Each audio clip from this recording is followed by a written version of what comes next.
Well, China has announced an ambitious plan to boost development in the Macao Special Administrative Region. A new cooperation zone will be set up between Macao and the neighbouring city of Zhuhai in Guangdong Province. Gao Yiming has more details. At the Pearl River Delta sits a cluster of metropolises that are embracing new opportunities. Chinese central authorities issued a new development blueprint on Sunday to create an intensive cooperation zone on Henggin Island, just to the west of Macao. The plan aims to diversify Macao's economy, boost jobs for people in Macao, add convenience to their lives, and promote the development of the Greater Bay Area. The measure is also part of Beijing's new experiment to enrich the practice of the one country, two systems policy, which guides Macao's governance since its return to China from Portuguese rule back in 1999. The cooperation zone will be divided into two parts, covering a total of 106 kilometer squares. The core region covers areas between Henggin and Macao, and the other lies between Henggin and additional areas on the Chinese mainland. The zone will focus on high-tech and high-end manufacturing in semiconductors, AI, and medicine. This plan has designed a system with many highlights. As long as Macao gathers high-end and international elements here to spur its development, they will be able to complete the mission of diversifying its industries. The Central Authorities Liaison Office in Macao says the plan will support Macao's development, and it will inject a new impetus into the steady and sustained implementation of one country, two systems with Macao characteristics. For Henggin, Beijing hopes it will become a window for trade and financial cooperation between China and Portuguese-speaking countries.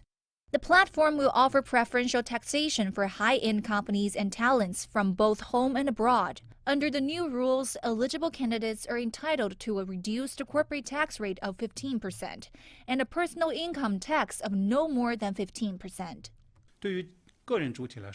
For individuals, the policy carries very strong incentives. Other development platforms usually tax individuals and then issue rebates.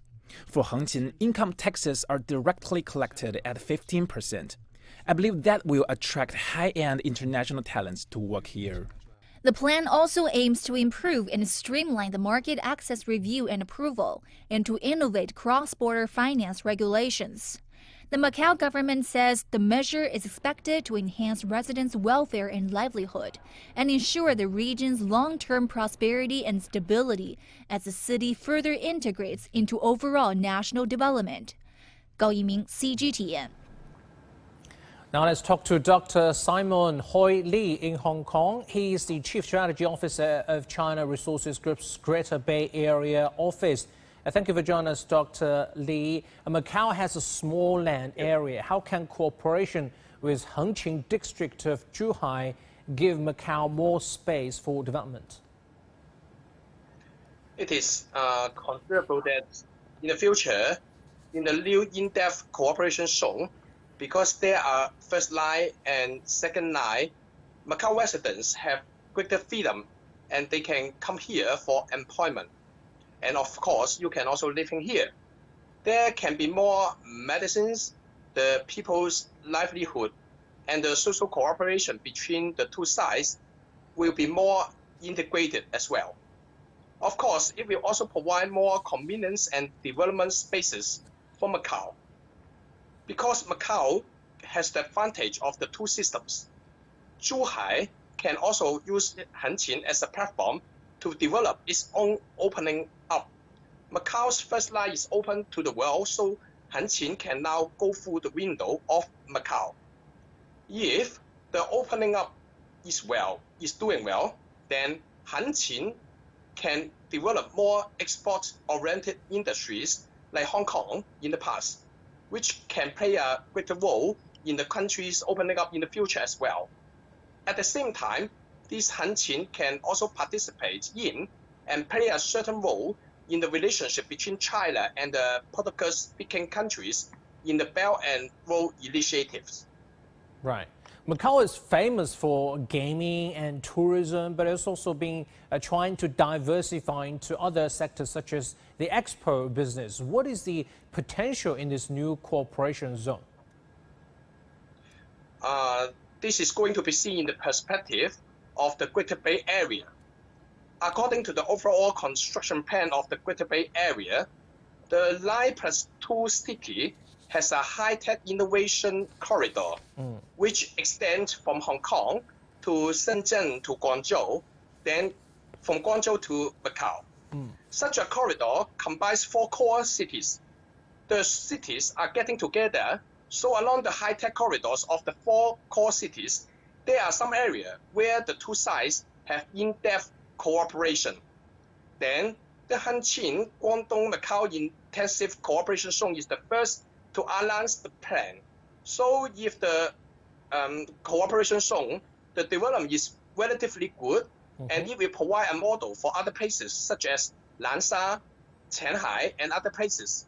If this place is doing well, such as institutional innovation, and there are things that other places can learn from, then find a way for other places to a new practice.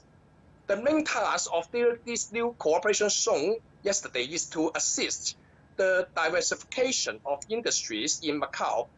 If some new industry, some new format, and new development mechanisms are cultivated in the demonstrative zone, then other places can also learn from it. Great, thank you for your insight. Let's talk to Simon Hoi Li, CSO of China Resources Group Greater Bay Area Office. Well, let's stay in the Macau issue. Registered capital from Macau to Zhuhai's Henggin new area has grown to more than 130 billion yuan, around 20 billion US dollars this year. In 2009, the southern part of Zhuhai was designated as a national development project with the goal of diversifying Macau's economy. And as my colleague Omar Khan explains, a fresh wave of new economic policies are soon expected to come into force there. Situated a mere 200 meters west from the Special Administrative Region of Macau and with the rest of Zhuhai in the surrounding area, Henggin New Area has become a hub for collaboration between Macau and the Chinese mainland. The relatively young economic zone already has a slew of policies attracting SMEs from other parts of China, which has led to angel investors and financial firms becoming the main backers of startups. To give you an example, we have a business here set up maybe 2 years ago, and they are a medical device company. So back then, when we give them 2 million RMB with a valuation of less than 50 million, now they already transformed into a business of more than 4 billion valuation. So it's a very fast growing area, and we want to find the greatest entrepreneurs with the greatest ambition. One company to receive such financing is Micro, a semiconductor business that was founded as a startup in 2014. Focusing on chips, robotics, and navigation systems, the company is evidently operating in a precarious industry. But by coming to Henggin and making it their base through the means of investors like the Henggin Financial Investment Group, they've been able to see substantial progress. Around 2016, Henggin Financial Investment Group facilitated angel investors to provide us with funding and support. They also connected us with upstream and downstream resources, including consulting on intellectual property rights. For startups like us, they enabled some partnerships with universities in Macau, which has gone really well. Also responsible for hiring talents, Jiang admits the pool of skilled specialists and workers needs to expand, especially in the high-tech sector. Henggin is a new area after all. There's competition in attracting talents in our sector, and those talents are rather scarce. So we face a bottleneck in hiring these people. We're hoping this area can create a better environment for hiring workers. Further liberalized economic policies are highly expected for Henggin. So what's in it for Macau investors, and how are they going to benefit? I think for the Macau business here, what the local government do is not just one set of policies, but it's actually a whole bundle of service provided to them. The rental payment subsidy. When they do any R&Ds here in Henggin, we give them R&D supports in terms of the subsidy as well. We give them the tax incentives as well. So for the Macau individuals, when they operate business here, we don't charge them the mainland tax rate. We charge them the Macau set of the tax rate there. So I think there are just so many different policies there to try to encourage the Macao business, to encourage the Macao entrepreneurs to do more things here. With that in mind, it's no wonder more than 4,300 Macao-invested enterprises have been established in Henggin as of this year. And by also being a part of South China's ever-growing Greater Bay Area, 24-hour customs clearance has already been achieved, alongside numerous other projects in infrastructure and sectors such as tourism. Future business and investment are seemingly all going in the right direction. Omar Khan, CGTN in Henggin, Zhuhai.